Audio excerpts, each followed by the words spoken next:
How's it going, guys? We're here talking some more Penn State football today. Um, I was thinking about how much better this team can get um, for next year. Um, when you look at the way the roster is constructed, when you look at the way that how many people will be coming back, especially because of the extra year of eligibility the NCAA has given, um, this team definitely has potential to be a good team, get back to that national competitive level that we were before this year. But there's definitely a lot of questions that are going to be heading into next year. Um, some of those questions will either be answered these next few games, possibly, or we might have more questions heading into next year. I don't know. We'll see. Um, but overall, whether this team goes 1-8 or 4-5, this team's still probably going to be bringing a lot of people back, so there'll be optimism from that point. But like I said, either way, there'll be some questions. I think over the next few games, some of those questions may be answered because you may have some guys step up and do well, or some guys don't do as well as you think. Specifically, these true freshmen. I hope to see these true freshmen and these guys getting some playing time. These younger guys, I want to see them do well. If they do well and they can compete with some of these decent Big Ten teams. Michigan State and Rutgers aren't that bad. Um, Heading into next year, this experience is very valuable for them. Um, I've thought that, okay, so we might have 10 guys returning on offense next year. We might have everybody except Jahan Dotson. I think he's going to off to the NFL. I don't see anybody in the O line leaving early. I guess they could, but I think it'd be a bad decision if somebody does leave early.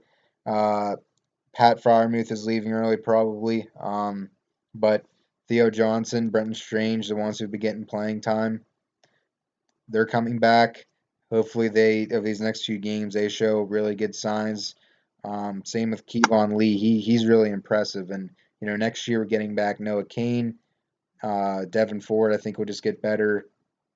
And then Keziah Holmes, true freshman, he'll be a nice option as well.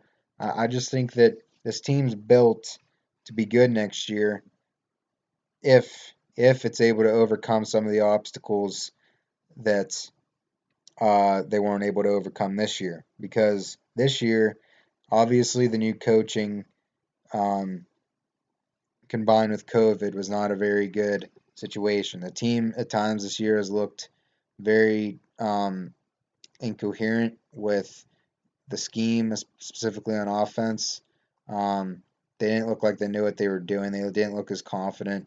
It's not even they didn't have the talent. It's just that they couldn't seem to figure out what they need to do. And I hope Kirk Shiraka, it's his first year in a COVID year, so I guess you can't really blame him as much as you would say somebody that's been there for a few years. But he's not the guy so far that we expected to come from Minnesota and do what he did against our defense a year ago. We need to make sure that him and Sean and the rest of the offense are able to get on the same page and create a creative, good offense. Because the offense, in my opinion, needs to be a little more creative. I think Shiraka's doing way too much in terms of trying to run the ball just up the gut, and I mean that's fine. But I like being a running team if we have to be with it. I feel like we can be. I feel like we have some of the guys to do it, but we need to be able to open the field, stretch the field, and make some plays downfield in the passing game, and then that should open up the run game and vice versa. We need to be able to be a balanced, strong attack that we can be confident in. And right now we're not that. And I think that we can be that. Hopefully, with a full off season, it'll be a second off season now. Hopefully, this off season is more normal.